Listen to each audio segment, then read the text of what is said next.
There are moments in life when a single choice splits your world into before and after, when crossing a threshold means you can never return to who you were.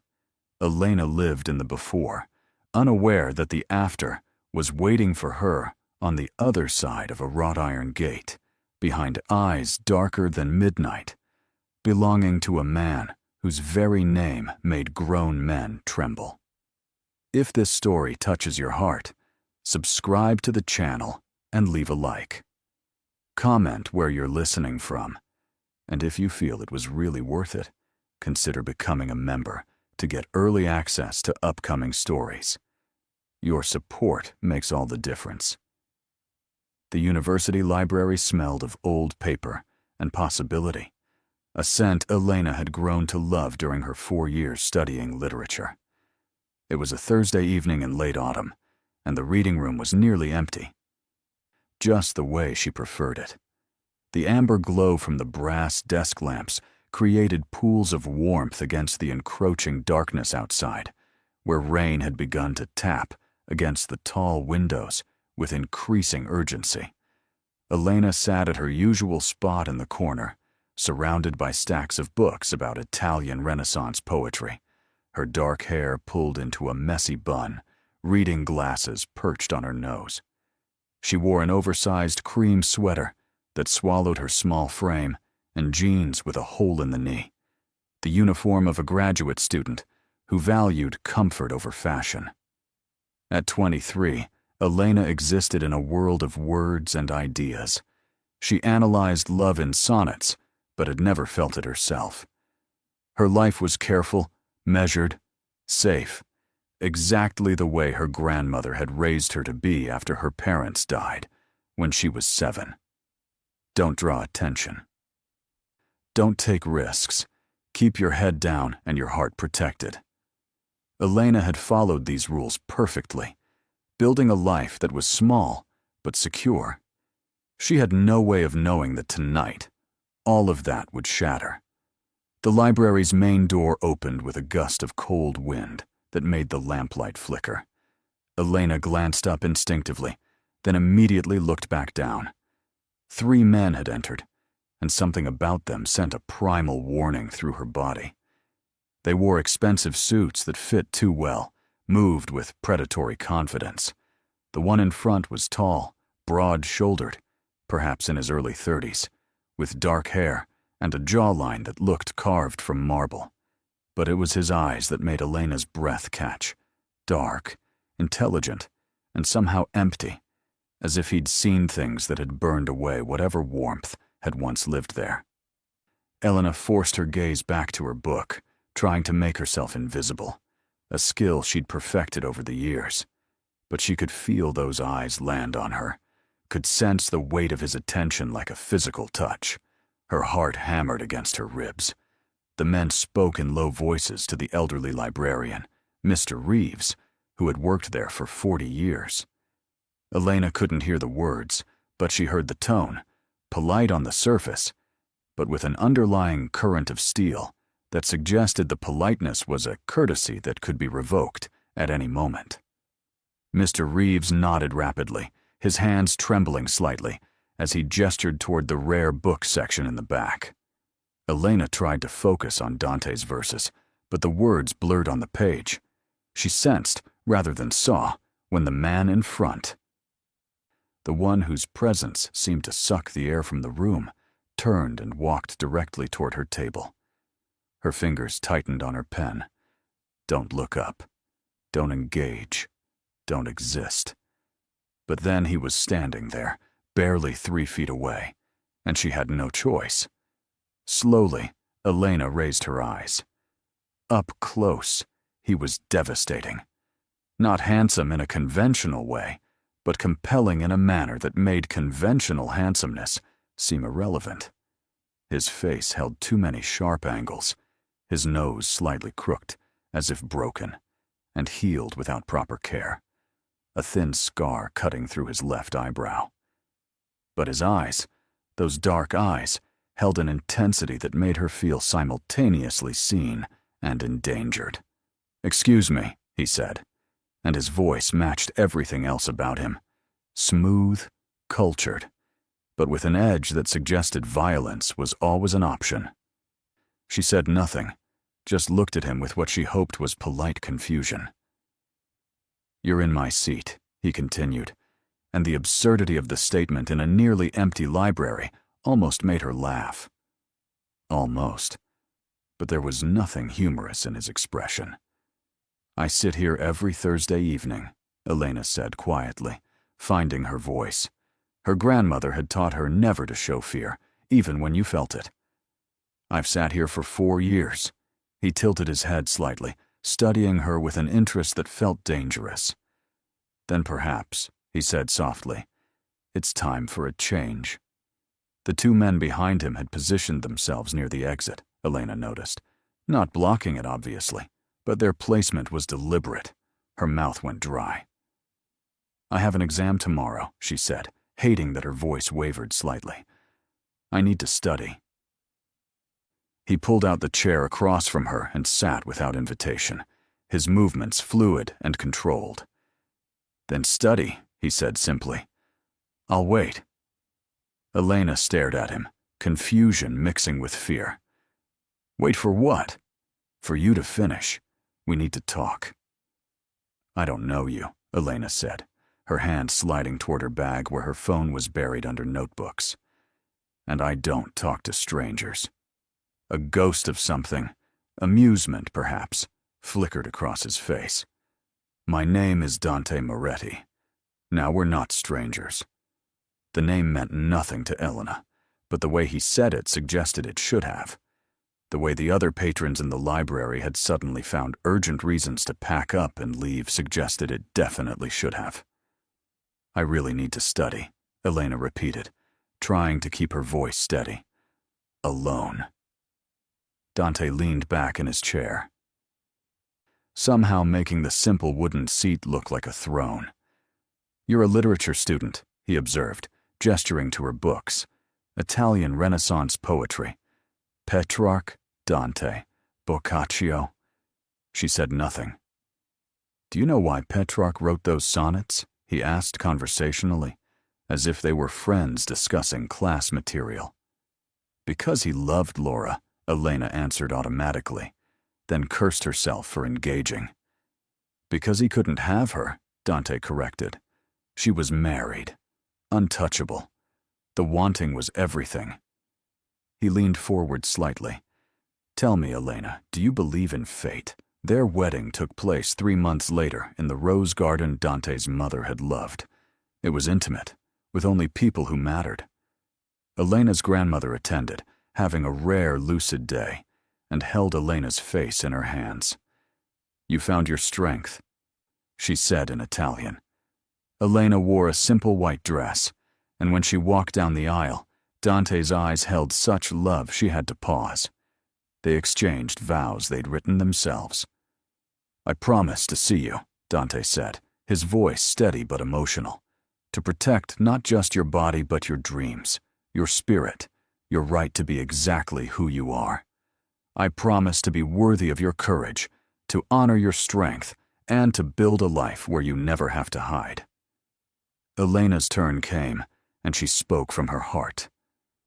"I promise to stand beside you in the darkness and the light, to be your partner in all things, your safe place when the world is too heavy, and your reminder that gentleness is not weakness. I promise to love all of you, the man you show the world and the one you show only me." When they kissed, sealing their promises, the applause faded away, and it was just them, just this moment, just this choice to build a future together. The reception was full of laughter and music. Elena danced with Dante as the sun set, and he whispered, "Happy, Dr. Moretti."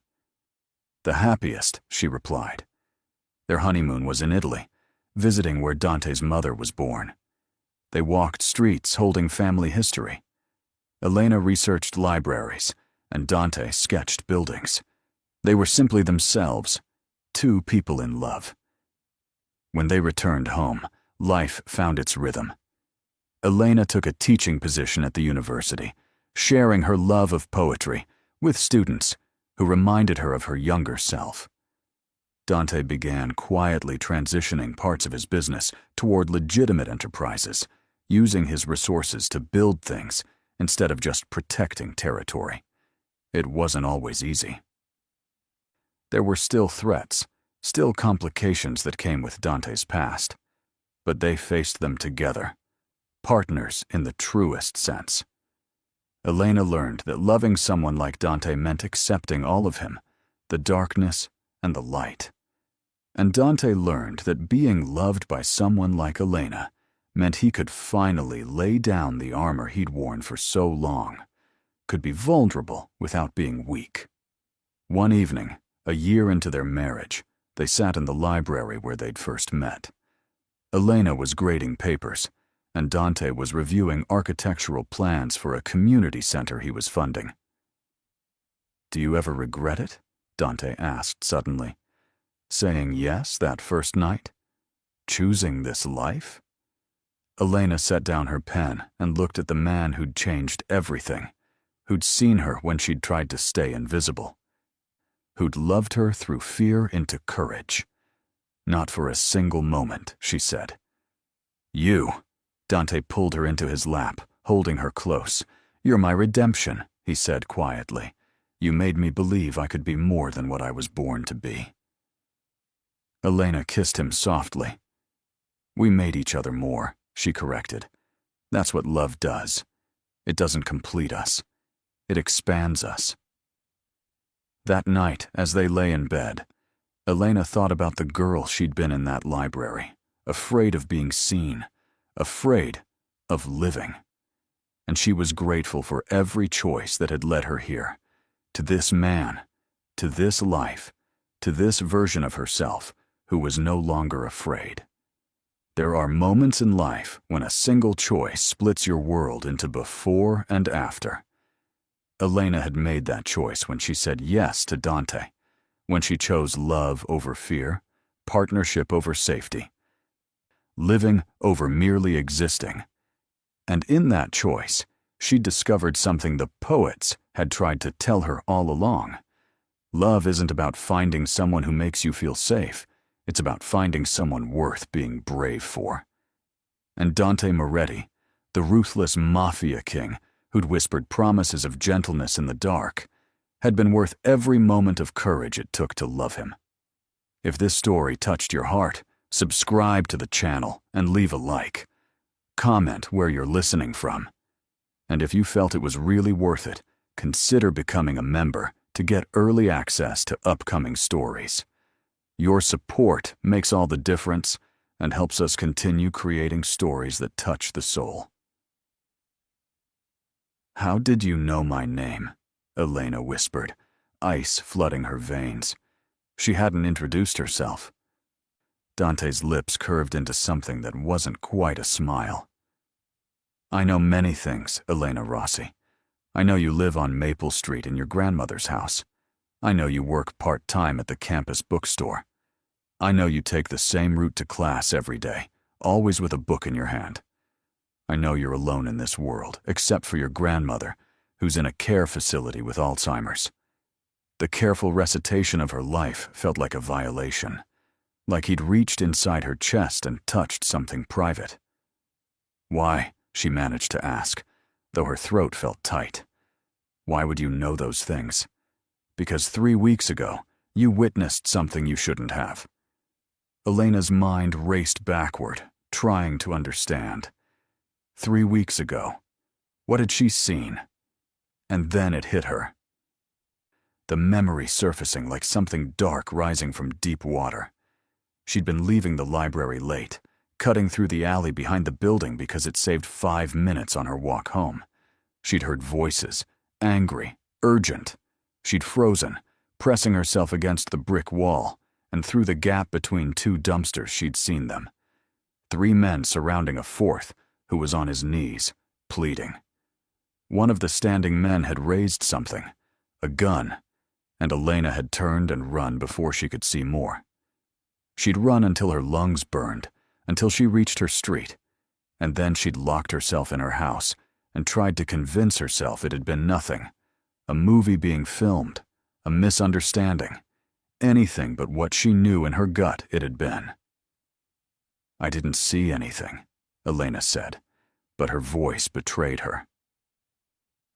"I don't know what you're talking about."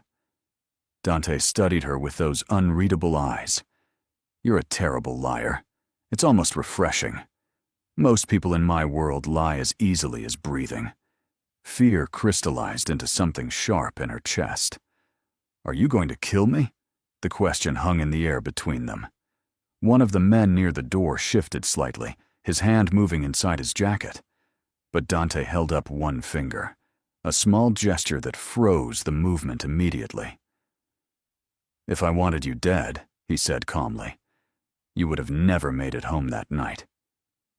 Elena felt tears prick her eyes but refused to let them fall. "Then what do you want?" "I want," Dante said, leaning forward until she could smell his cologne, something expensive with notes of cedar and smoke, "to offer you a choice." "What kind of choice?" Elena asked, though part of her didn't want to know.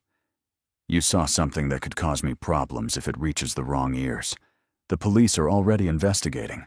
They'll eventually canvass the area, show your photo around, and someone will remember seeing you that night. When they question you, and they will, you'll either lie for me or tell the truth." Elena swallowed hard. "And if I tell the truth, then you'll be signing your own death warrant, not from me, necessarily, but from the people who want me gone. They'll eliminate any witness who could testify. You'll be a loose end, and loose ends get cut." The casual way he discussed her potential murder made Elena's stomach turn. "And if I lie? If you lie, if you tell the police you saw nothing, heard nothing, then you're still in danger. They won't believe you. They'll push. They'll pressure. And eventually, even if you never break, someone will think you know too much. So either way, I'm dead," Elena said, surprised by how steady her voice sounded. Dante shook his head slowly. "Either way, you're in danger. But I'm offering you a third option." Elena waited, her heart hammering. "Come work for me." The absurdity of it almost made her laugh. "I'm a literature student. What could I possibly do for you? You could stay close, where I can protect you, where I can make sure no harm comes to you from either side. You'd be under my protection, officially. No one would touch you." "And what would I have to do?" Elena asked, afraid of the answer. "Be my companion. Attend events with me. Make it believable that you're important to me, that you're under my shield." The implication was clear, and heat flooded Elena's face. "You want me to pretend to be your girlfriend?" "I want you to stay alive," Dante corrected. "The method is negotiable.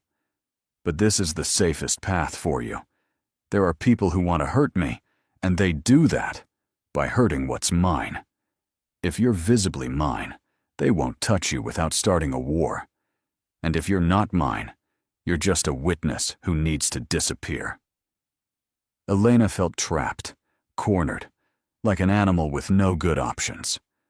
"I need time to think." "You have until I finish my business here," Dante said, standing. 20 minutes.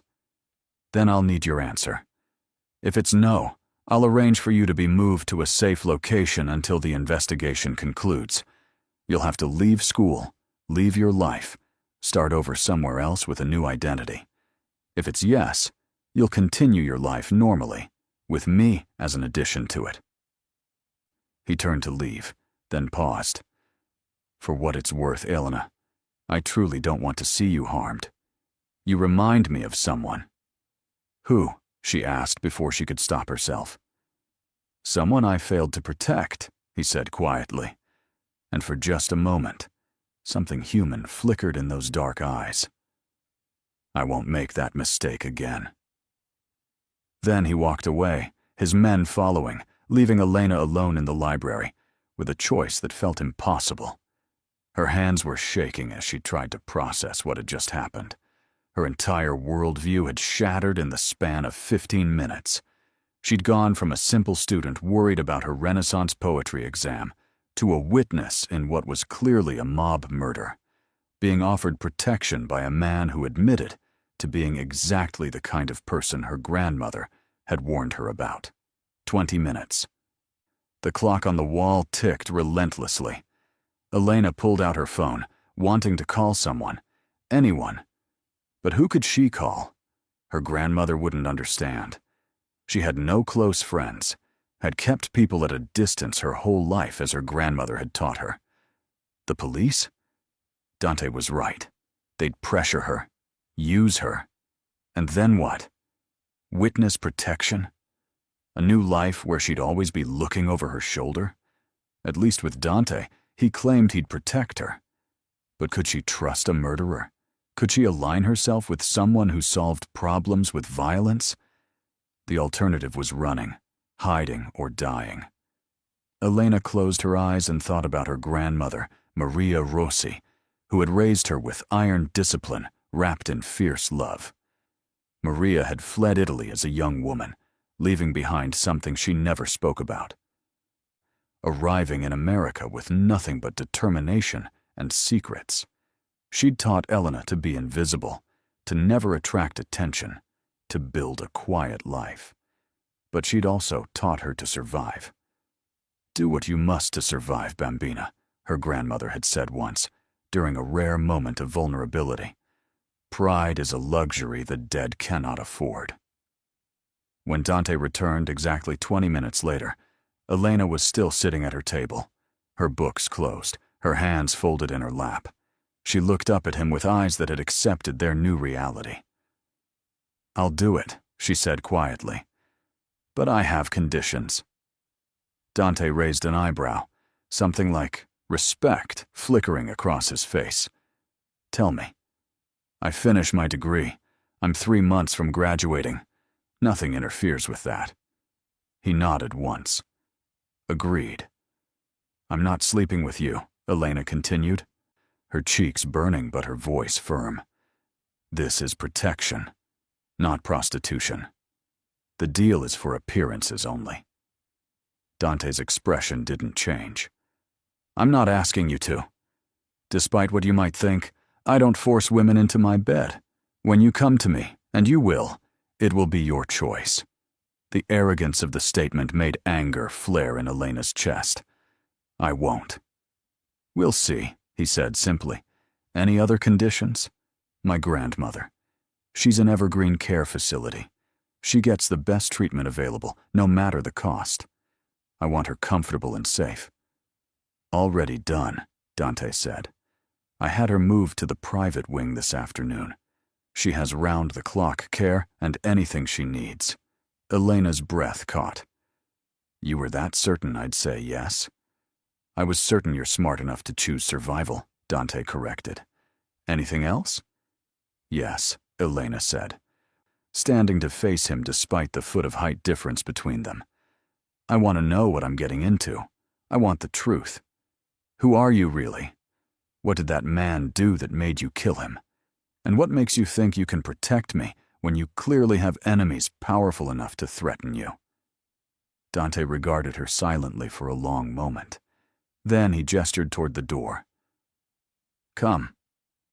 I'll answer your questions, but not here." Elena hesitated. "I don't know if I can trust you." "You can't," Dante said bluntly. "But you've already made your choice. Now you have to live it." Against every instinct her grandmother had drilled into her, Elena picked up her bag and followed Dante Moretti out of the library and into a life she couldn't begin to imagine. The car waiting outside was a black Mercedes, sleek and expensive. And one of Dante's men opened the door, and Elena slid into leather seats that probably cost more than her entire year's tuition. Dante sat beside her, and the door closed, sealing them in intimate proximity. As they drove through the city, rain now falling in earnest, Dante began to speak. "My family has been in this city for 4 generations. We handle things that others can't or won't. We provide services, solve problems, maintain order in places where the law either can't reach or chooses not to look. Some call us criminals. Others call us necessary. I call us survivors in a world that eats the weak. Elena watched the streetlights blur past. And the man in the alley? He was a traitor, Dante said simply. He sold information to a rival organization that got 3 of my men killed. Good men with families. He knew the price of betrayal. So you killed him. Justice was served. Not by law, but by the rules we all agreed to live by. It doesn't bother you, Elena asked quietly. Taking a life? Dante turned to look at her, and in the dim light of the car, his face was all shadows. Every life I take bothers me.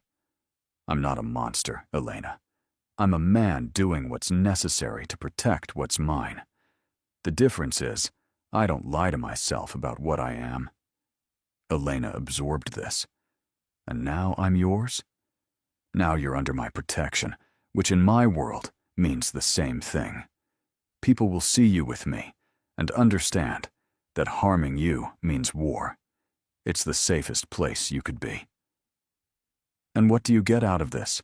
Elena asked, besides a witness who won't talk. Dante was quiet for a moment. I get to keep you alive, he finally said. And that matters more than you understand. The car pulled up in front of a restaurant, the kind with no sign, just a plain door that suggested exclusivity. They were escorted through a nearly empty dining room to a private area in the back. The meal that followed was surreal.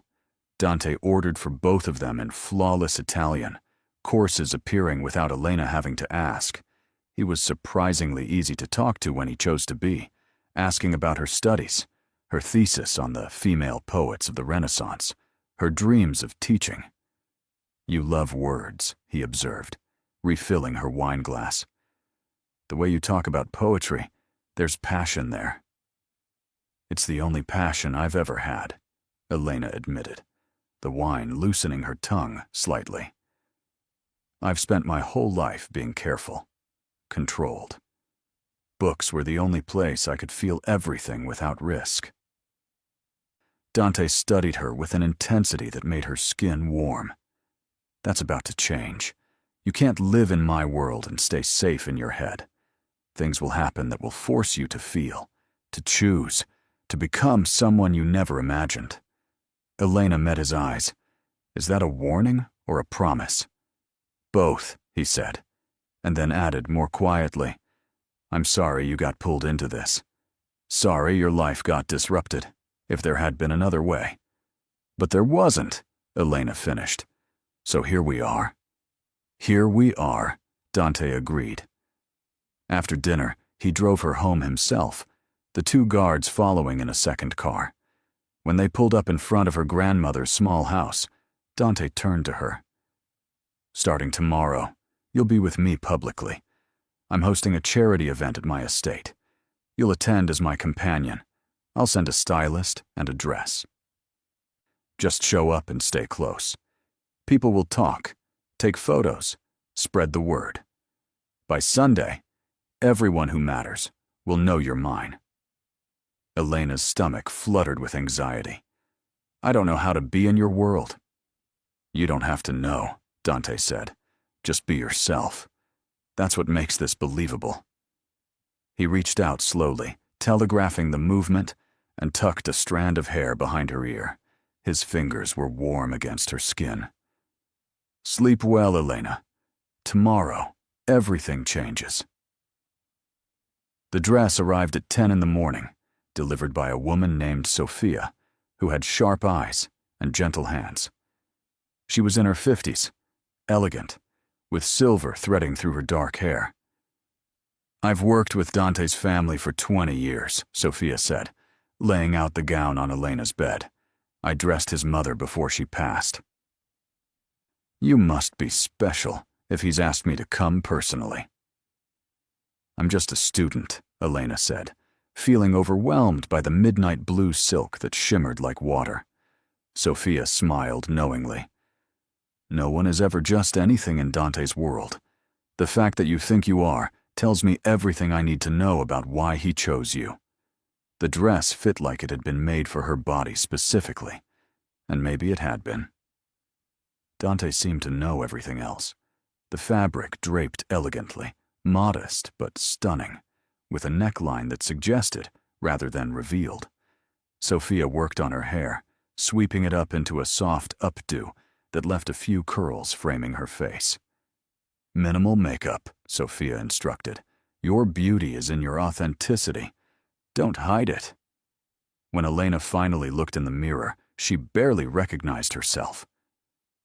She looked like someone who belonged in Dante's world, sophisticated and elegant, but her eyes still held that wariness, that fear. That's normal, Sophia said softly, seeing her expression. The first time is always frightening, but Dante will protect you. He's many things, but he keeps his word. The car arrived at 6. Dante stepped out, and Elena's breath caught. He wore a black suit that had been tailored to perfection, his dark hair swept back, and when his eyes landed on her, something shifted in his expression. Beautiful, he said simply, offering his hand. Elena took it, feeling the warmth of his palm against hers, the calluses that suggested he was more than just a man who gave orders. Are you ready? No, she admitted. Good, he said, a slight smile playing at his lips. Honest fear is better than false confidence. Stay close to me. Listen more than you speak. And remember, you're there because I want you there. That's all the authority you need. The estate was magnificent, a sprawling mansion set back from the road with manicured gardens and fountains lit with subtle lighting. Cars lined the circular drive, expensive vehicles that probably cost more than Elena's house. Women in designer gowns and men in tailored suits moved through the grand entrance. This is a charity event, Dante explained as they walked in, his hand resting possessively on the small of her back. We're raising money for the children's hospital. Not everything in my world is dark, Elena. Some of it is necessary good. The ballroom was stunning, all marble and crystal, with a live orchestra playing classical music. Conversations paused as they entered, heads turning, eyes assessing. Elena felt like a specimen under glass. Dante, people greeted, some warmly, others with careful respect. And who is this lovely creature? This is Elena, Dante said, his tone allowing no room for disrespect. She's with me. The words carried weight, and Elena watched understanding dawn on face after face. Whispers followed them as they moved through the room. Dante introduced her to what felt like hundreds of people, business owners, politicians, artists, people from every level of society. Elena shook hands, smiled politely, and tried not to show how overwhelmed she felt. You're doing well, Dante murmured during a quiet moment. Just breathe. A woman approached, stunning in red, with platinum blonde hair and eyes like ice. Dante, she purred, kissing both his cheeks in the European fashion. I heard rumors you'd taken up with someone new. I had to see for myself. Maria, Dante said, his tone cooling. Elena, this is Maria Constantino, an old friend. Maria's smile didn't reach her eyes as she assessed Elena from head to toe. How charming, she said. Where did you find her, Dante? A library. Elena felt heat rise in her cheeks, but before she could respond, Dante's hand tightened almost imperceptibly on her waist. I found her exactly where I needed to, Dante said, his voice carrying an edge. And I'd appreciate if you treated her with the respect she deserves. Maria's eyes widened slightly. Of course, she said, taking a step back. I meant no disrespect. Enjoy your evening. As she walked away, Elena released a breath she hadn't realized she was holding. She hates me. She doesn't know you well enough to hate you, Dante corrected. She's threatened by you, which is different. Maria and I have history, and she doesn't like being replaced. You're not replacing anyone, Elena said. This is just for show. Dante looked down at her, his dark eyes unreadable. Keep telling yourself that. The evening progressed, and despite her nerves, Elena found herself relaxing slightly. Dante never left her side, always had a hand on her, always included her in conversations. When dinner was served, they sat at a table with business associates, and Elena surprised herself by actually enjoying some of the discussions. You have thoughts on the museum funding? An older gentleman named Vincent asked her. Elena hesitated, then decided honesty was her best approach. I think art should be accessible, she said carefully. Museums should be for everyone. Not just those who can afford expensive memberships. Public funding ensures that. Vincent laughed, delighted. She has a brain, Dante. I like her. After dinner, the orchestra began playing waltzes, and couples moved to the dance floor. Dante stood, offering his hand. I don't know how to dance like this, Elena whispered. I'll lead, he said. Just follow. On the dance floor, with his arm around her waist and her hand in his, Elena felt the rest of the world fade. Dante moved with confident grace, guiding her through steps she didn't know, making her look skilled when she felt clumsy. You're good at this, she said, surprised. My mother insisted, Dante replied. She said a man who can't dance can't lead. Up close, she could see the small details, the shadow of stubble on his jaw. The way his eyes weren't just dark, but actually held flecks of gold in certain light, the small scar at his temple. You're staring, he noted, amusement in his voice. I'm trying to figure you out, Elena admitted. You're a walking contradiction. How so? You kill people but host charity events. You threaten me but protect my grandmother. You're ruthless, but you dance like a gentleman. Dante's expression grew serious. I contain multitudes, Elena, just like you, just like everyone. The difference is, I don't apologize for mine. The song ended, but Dante didn't let her go immediately. Instead, he leaned down slightly, his lips near her ear. You did beautifully tonight, he said softly. Everyone here now knows you're untouchable. You're safe.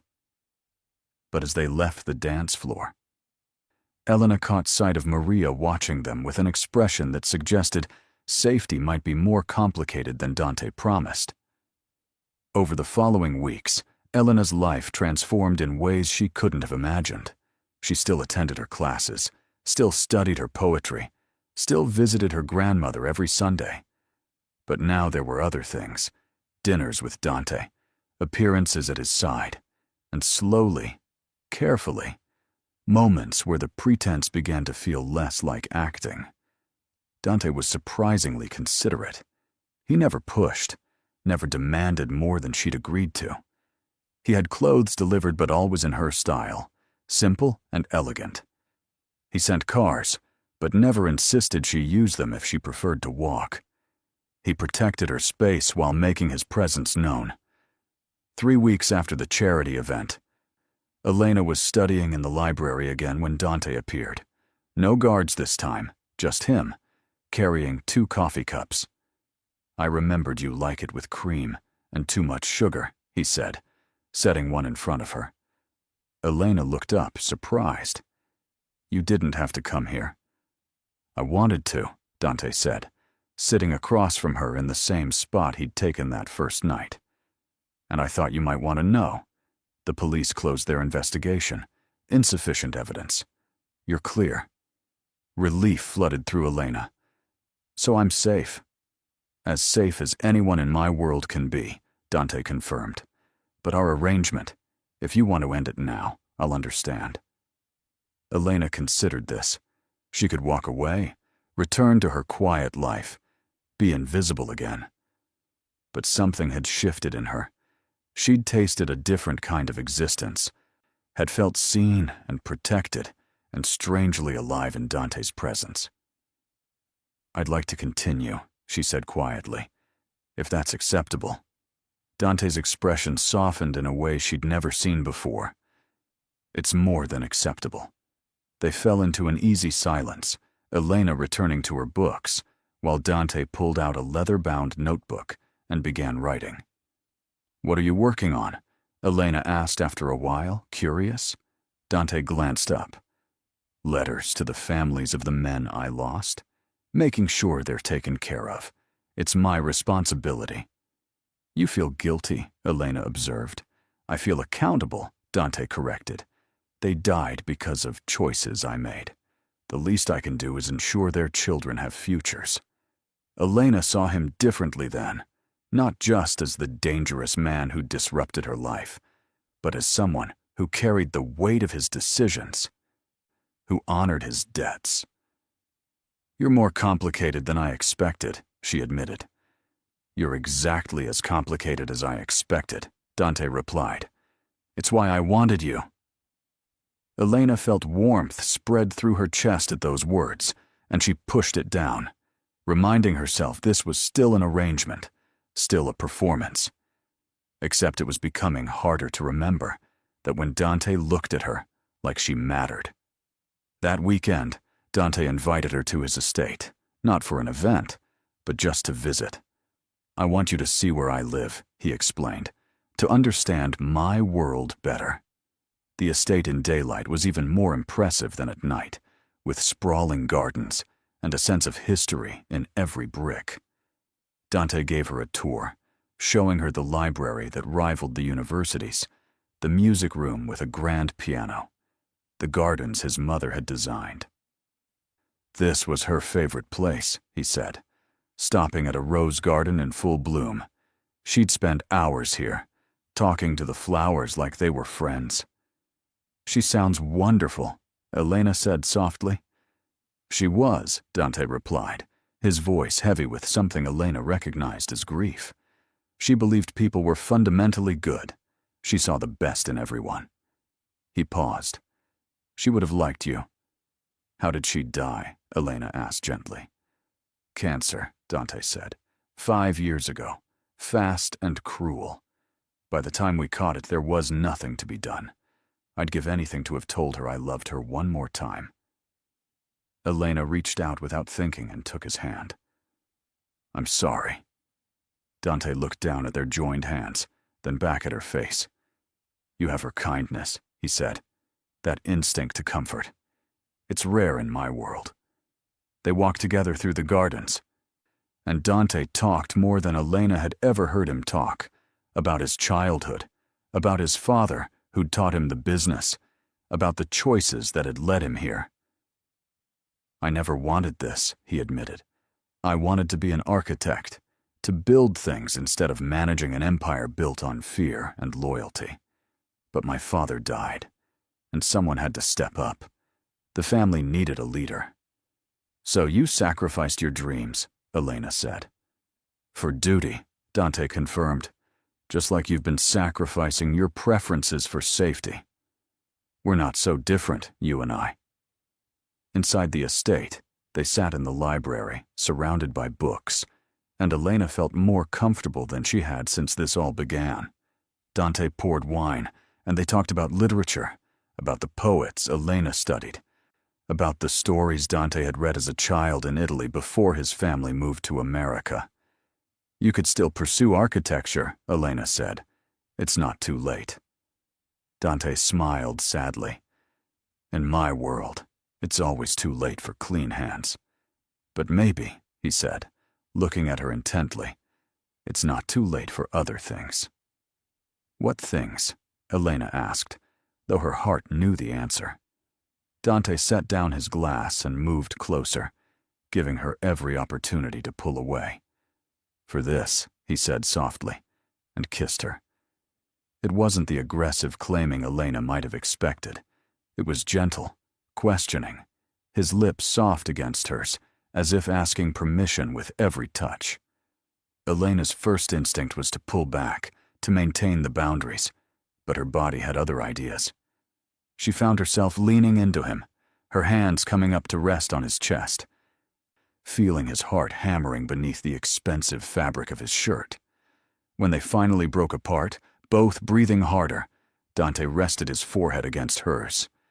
"Tell me to stop," he whispered. "Tell me this is just business, and I will never touch you again." Elena knew this was the moment of choice, the threshold between performance and reality. She could step back, maintain the safety of emotional distance, keep her heart protected like her grandmother had taught her. Or she could step forward into uncertainty, into something that terrified her precisely because of how much she'd come to want it. "I can't tell you to stop," she whispered back, "because I don't want you to." Dante pulled back just enough to look into her eyes, searching. "Are you sure? You don't have to do this." "I know," Elena said, "but I want to." "That's different from obligation. It's choice. And I'm choosing you." Dante kissed her again, slower this time, deeper, and Elena felt something unlock inside her that she hadn't known was closed. His hands came up to frame her face, thumbs stroking her cheeks with a tenderness that contradicted everything she thought she knew about him.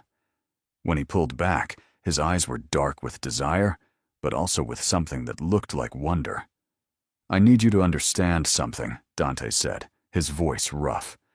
"I've been with women before, but I've never felt like this. Like touching you is both a privilege and a prayer." Elena's breath caught. "What are you saying?" "I'm saying this matters," Dante replied. "You matter. And if we do this, it's not part of the arrangement. It's separate. It's real." Elena reached up and traced the scar through his eyebrow with her finger. "I'm afraid," she admitted. "Not of you hurting me physically, but of this, of letting someone in and losing them. My parents died and left me. My grandmother is fading. Everyone I love disappears." "I know," Dante said softly. "I'm afraid too. I'm afraid of being the man who ruins you, who takes your light and dims it with my darkness. But I'm more afraid of never knowing what we could be." "Show me," Elena whispered. "Show me who you really are." Dante stood and offered his hand. "Come with me." He led her through the estate to his private wing, to a bedroom that was surprisingly simple, despite the luxury of the house.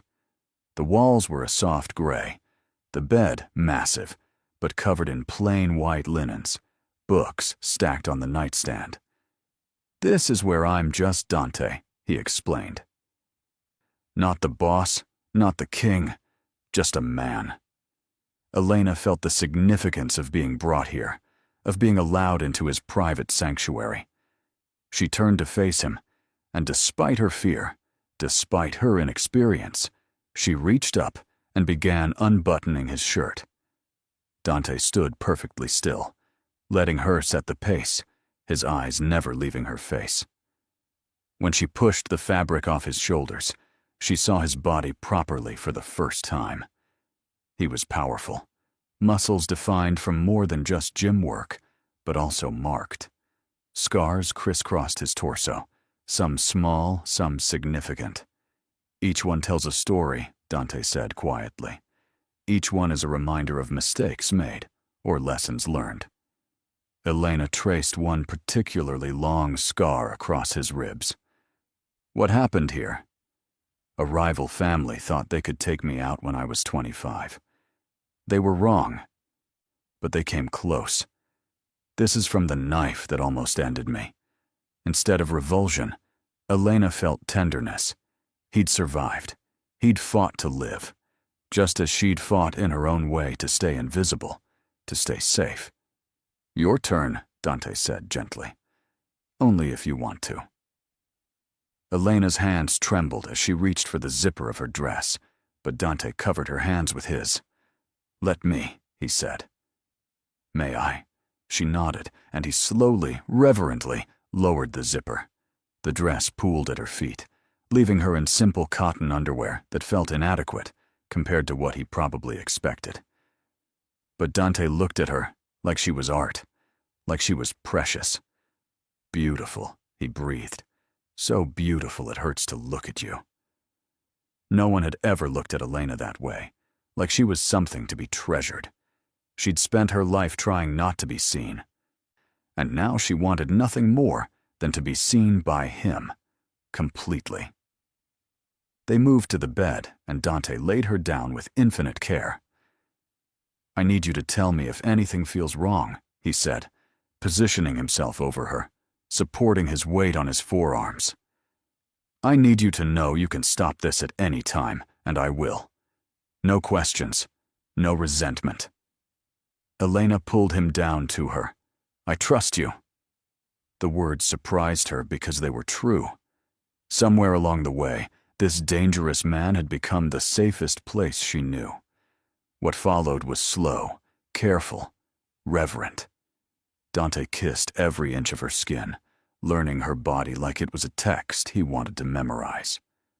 When his hands found her most sensitive places, Elena gasped, overwhelmed by sensations she'd only read about in books.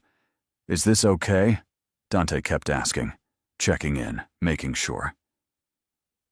"More than okay," Elena managed to say, her body responding in ways that felt both foreign and natural. When he finally moved to join them completely, he paused, his eyes meeting hers. "This might hurt," he said quietly. "I'll be as gentle as I can, but you need to tell me if it's too much." "I've never," Elena started, then stopped, embarrassed. "I know," Dante said, kissing her softly. "That's why we're going slowly. That's why you're in control. Tell me when you're ready."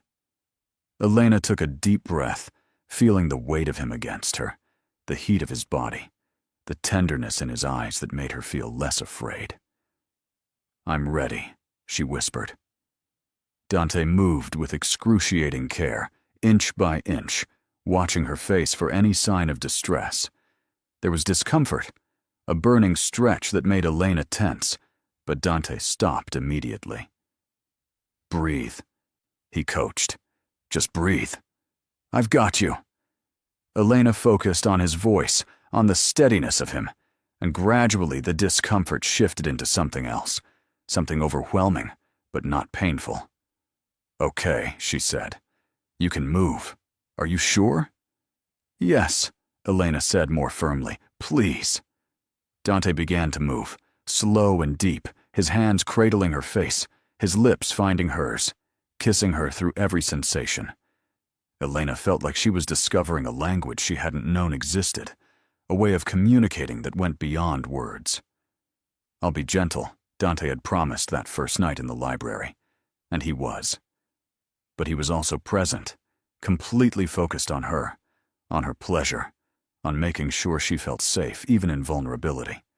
When tension built in Elena's body to an almost unbearable degree, Dante whispered, "Let go. I've got you. Just let go."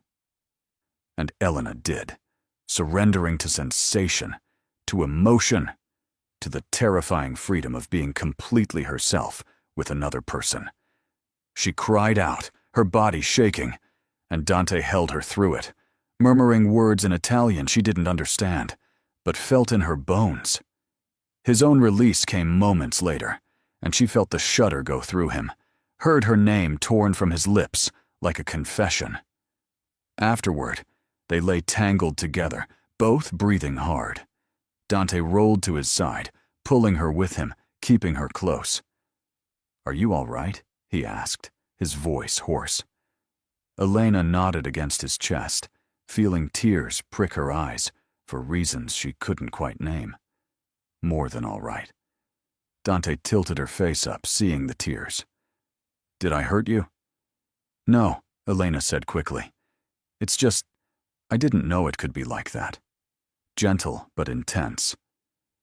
Safe but consuming." Dante kissed her forehead. "That's because it wasn't just physical." "We made love, Elena. There's a difference." Elena woke to morning light streaming through unfamiliar windows and the warm, solid presence of Dante beside her. For a moment, panic fluttered in her chest as memory returned. What they'd done, how completely she'd surrendered, how thoroughly her careful life had been dismantled. But then Dante's arm tightened around her waist, and he pressed a kiss to her shoulder, and the panic faded into something softer. "Good morning," he murmured against her skin. "How do you feel?" "Confused," Elena admitted. "Happy but confused." Dante propped himself up on one elbow to look at her properly, his dark hair mussed from sleep, his eyes warm in a way she'd never seen. "What confuses you?" "This was supposed to be protection," Elena said. "An arrangement. And now it's something else, and I don't know how to categorize it." "Do we need to categorize it?" Dante asked. "Can't it just be what it is?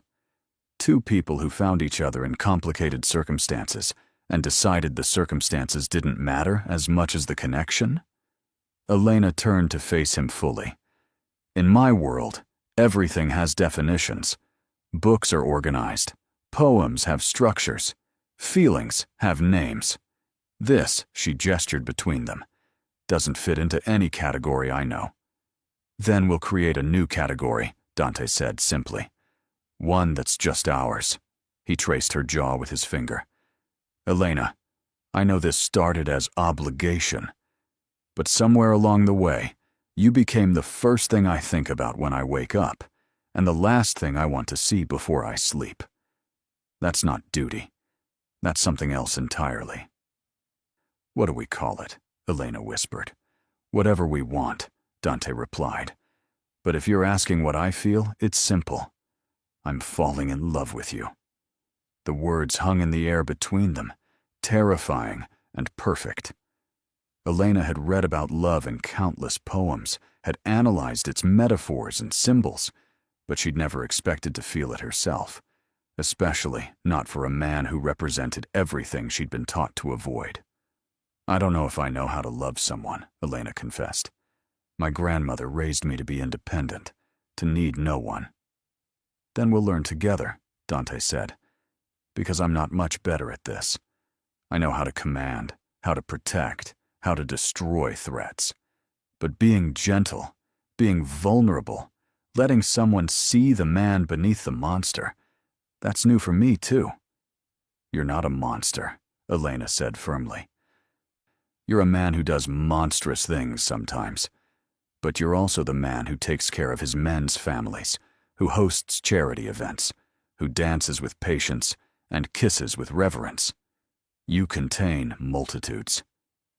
Dante smiled, something unguarded and boyish that transformed his face. "You remember that conversation?" "I remember everything you've said to me," Elena admitted. "Every word matters when it comes from you." They stayed in bed longer than necessary, talking about everything and nothing, learning the small intimacies that build between lovers. Elena learned that Dante liked his coffee black and too hot, that he read poetry in Italian when he couldn't sleep, that he had a scar on his knee from falling out of a tree as a child. Dante learned that Elena hummed when she was thinking, that she had a small birthmark behind her left ear, that she cried during sad movies even when the writing was terrible. Eventually, they rose and showered, separately at Elena's shy insistence, though Dante made it clear he'd prefer otherwise. Over breakfast on the terrace, reality began to creep back in. "There's something you should know," Dante said carefully. "Now that you're truly in my life, not just as protection, but it's—" He paused, searching for the right word. "As my partner, things might get more complicated." "How so?" Elena asked, though dread curled in her stomach. "There are people who want to hurt me by hurting what I love," Dante explained. "Maria, the woman from the charity event, she's one of them. Our families have been allies and rivals for generations. She expected to marry me, to unite our organizations. When I chose to remain independent, she took it personally." "Is she dangerous?" Elena asked. "Very," Dante confirmed. "Not just to me, but to anyone she perceives as a threat. And you, by being with me, by mattering to me, become the biggest threat of all. Elena processed this. So I'm still in danger, just a different kind. Yes, Dante said honestly. But I need you to understand. I will do everything in my power to keep you safe. I have guards who will watch you. I have resources to protect you. And I have the will to destroy anyone who tries to harm you. But I won't lie and say there's no risk. There's always risk in my world. Elena thought about this, about the choice she was making to stay despite the danger. A week ago she might have run. But now, after last night, after feeling seen and cherished in a way she'd never experienced, running seemed impossible. I'm staying, she said firmly. Whatever comes, I'm choosing this. I'm choosing you. Dante reached across the table and took her hand. Then I promise you'll never regret it. The next few weeks passed in a rhythm that felt almost normal. Elena attended her classes and continued working on her thesis. Dante managed his business, though he never discussed the details with her, a separation she appreciated. But they spent every night together, either at the estate or at Elena's small house, which Dante approached with unexpected reverence. This is where you became who you are, he said, looking around at the modest rooms filled with books. It's sacred. They cooked together, Elena teaching Dante her grandmother's recipes, Dante surprising her with his skill at making pasta from scratch, something his mother had taught him. They visited Elena's grandmother together, and though Maria Rossi's mind was mostly lost to Alzheimer's, she had a moment of clarity when she saw them together. You found a strong one, she said to Elena in Italian, patting Dante's hand. Good. You need someone strong. Elena treasured those moments of peace, of domesticity, even as she remained aware of the guards who now shadowed her discreetly, the security measures that had become part of her life.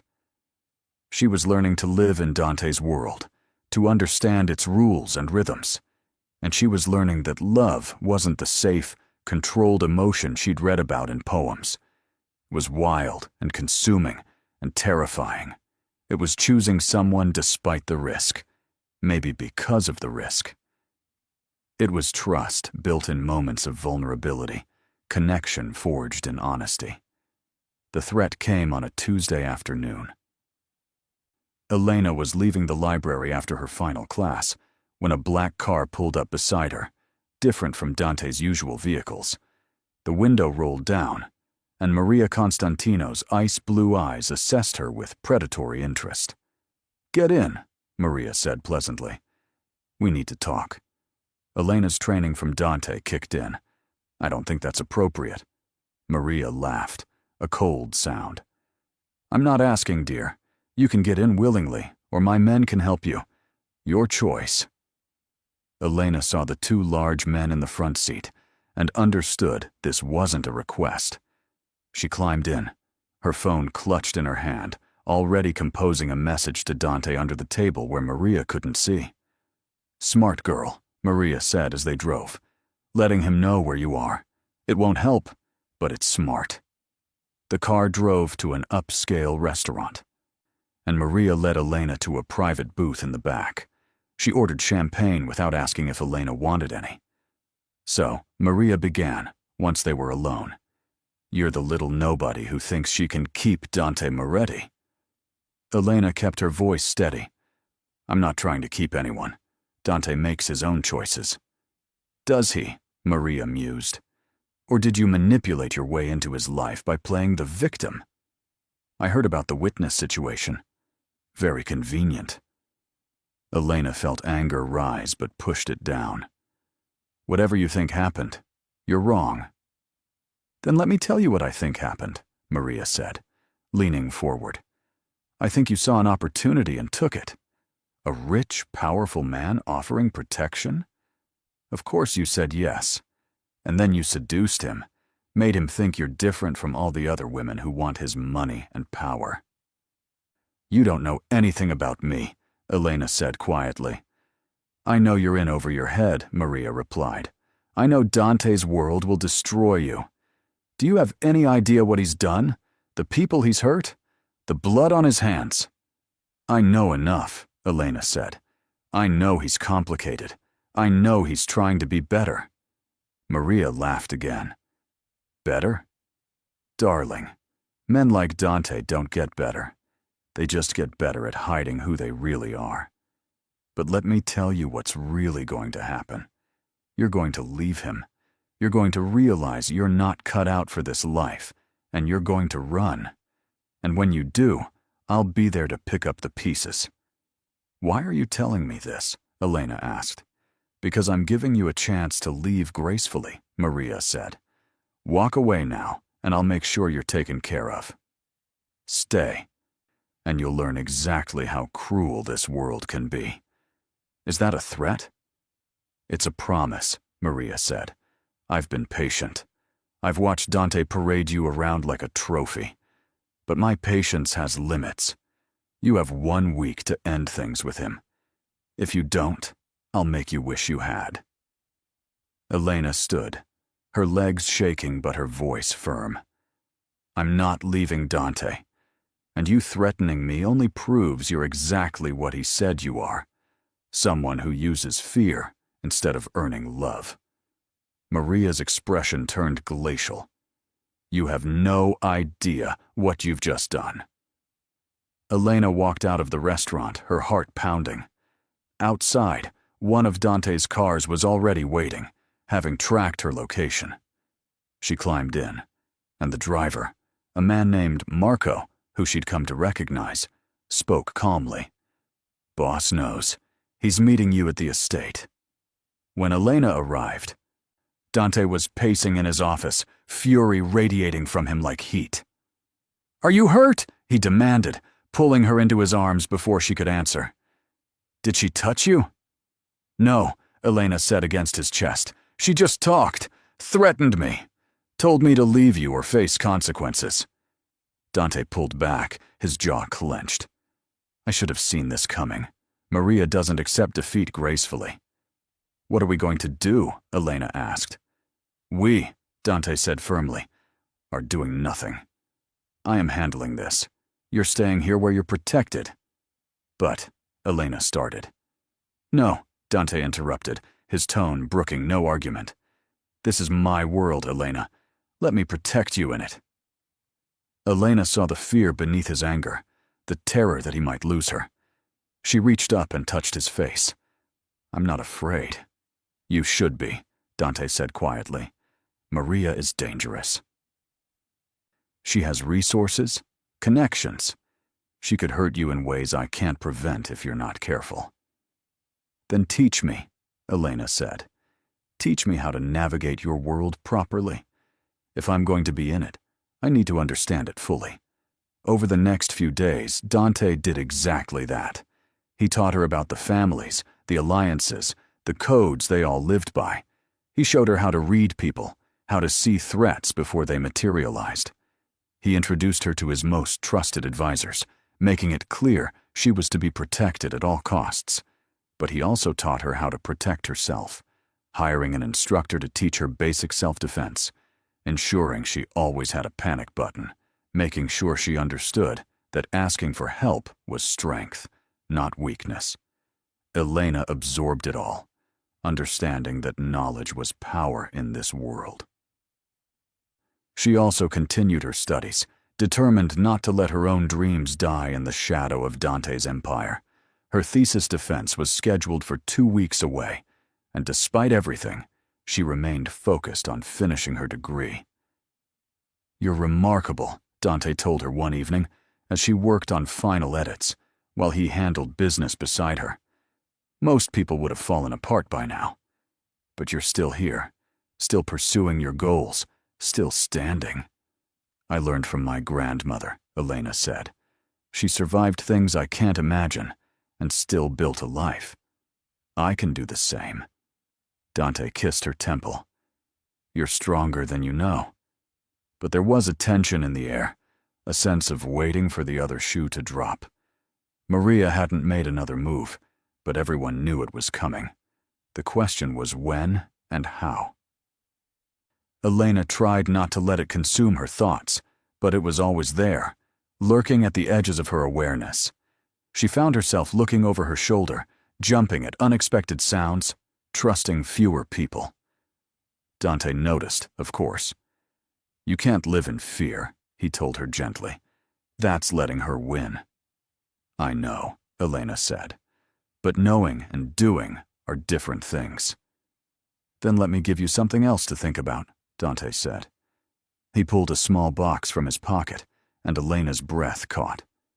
"This isn't what you think," he said quickly. "Or maybe it is. I don't know." He opened the box, revealing a delicate ring with a single stone. "It was my mother's," he explained. "She gave it to me before she died, and told me to give it to someone worthy.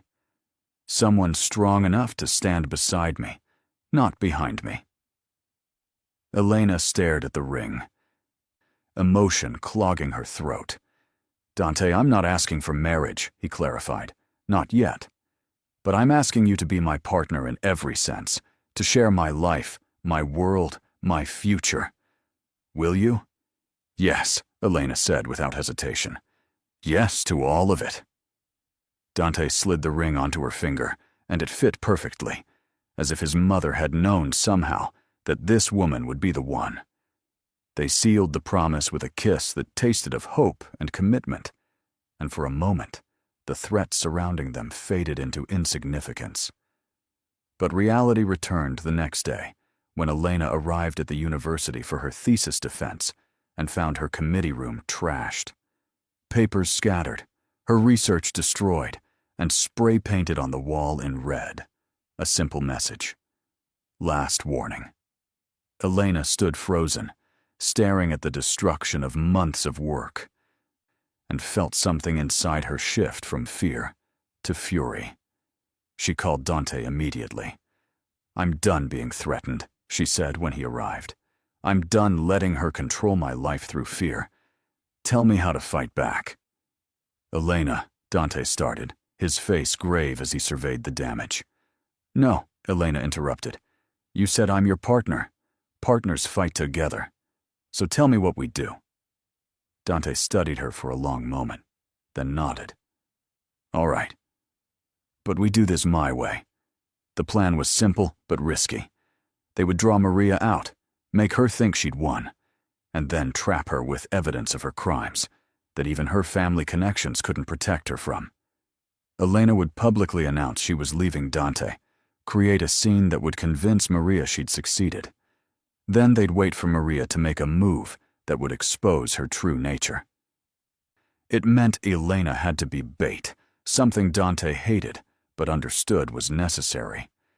"You don't have to do this," he told her the night before they executed the plan. "We can find another way." "There is no other way," Elena said, "and I'm not running anymore. I'm fighting." The public breakup happened at a restaurant where they knew Maria's spies would be watching. Elena played her part perfectly, tears streaming down her face as she told Dante she couldn't live in his world anymore, that the fear was too much, that she needed a normal life. Dante's part was harder because the pain in his eyes wasn't entirely acting. He let her leave, let her walk away, and then waited. Maria made her move within hours. She showed up at Elena's house with 2 of her men, confident and smug. "I told you this world would break you," Maria said, standing in Elena's living room. "But don't worry, I'll make sure Dante finds comfort." Elena stood her ground, the wire she was wearing hidden beneath her sweater. "Is that why you threatened me? Why you destroyed my work? Because you want him for yourself?" "I want what should have been mine from the beginning," Maria said. "Dante was promised to me. Our families had an agreement, but he chose to stay independent, chose to play at being noble. And then he chose you, some nobody with nothing to offer." Elena saw the rage beneath Maria's composed exterior. "So you tried to scare me away." "I did scare you away," Maria corrected. "You left him, just like I knew you would." "Actually," Elena said calmly, "I didn't. This was a trap. And you just confessed to multiple crimes while wearing a wire. Maria's face went white, then red with fury. You stupid girl. You have no idea what you've done. On cue, Dante appeared in the doorway with several police officers and the district attorney, someone who owed Dante a favor and had been looking for a way to bring down the Constantino family's illegal operations. Maria Constantino, the DA announced, you're under arrest for destruction of property, harassment, and conspiracy to commit assault. We've been investigating your organization for months. This confession is just the beginning. Maria lunged for Elena, but Dante moved faster, stepping between them. You don't touch her, he said quietly, dangerously. Ever again. As Maria was led away in handcuffs, still screaming threats, Elena felt the weight of the past weeks lift from her shoulders. It's over, she said, and Dante pulled her into his arms. Not quite, he replied. You still have a thesis to defend. They spent the next week reconstructing Elena's research, with help from her professors, who were sympathetic to what she'd endured. Her defense, when it finally happened, was flawless.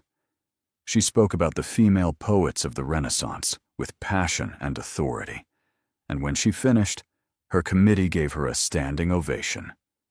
Dr. Rossi, the committee chair, said, smiling, "Congratulations." Elena walked out of that room with her doctorate and into Dante's waiting arms. "I'm so proud of you," he said, kissing her. "You did it." "We did it," Elena corrected. "I couldn't have survived any of this without you." The celebration that night was intimate, just the two of them on the terrace of the estate, under stars that seemed to shine just for them. Dante poured champagne and raised his glass. To Dr. Elena Rossi, he said, "The strongest woman I've ever known." "To us," Elena replied, "to choosing each other despite the odds." They drank, and then Dante set down his glass and took her hand. "I have something to ask you," he said, "and this time I'm not offering partnership. I'm offering everything." He pulled out another ring, this one with a diamond that caught the starlight. "Elena Rossi, will you marry me? Will you be my wife, my partner, my home?" Elena felt tears of joy stream down her face. "Yes," she said, laughing and crying at once, 1,000 times. "Yes." Dante slid the ring onto her finger beside his mother's ring, and Elena looked at the two bands together, symbols of past and future, of choosing love over fear, of building something beautiful from complicated beginnings. They made love that night with a tenderness that held all their history.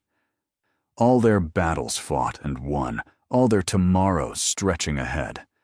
And in the morning, when Elena woke in Dante's arms, she realized something profound. She'd spent her whole life trying to be invisible, trying to stay safe by staying small. But Dante had seen her anyway, had loved her not despite her fears, but through them. And in being seen, in being loved, she'd become someone she never imagined she could be. Strong, brave, complete.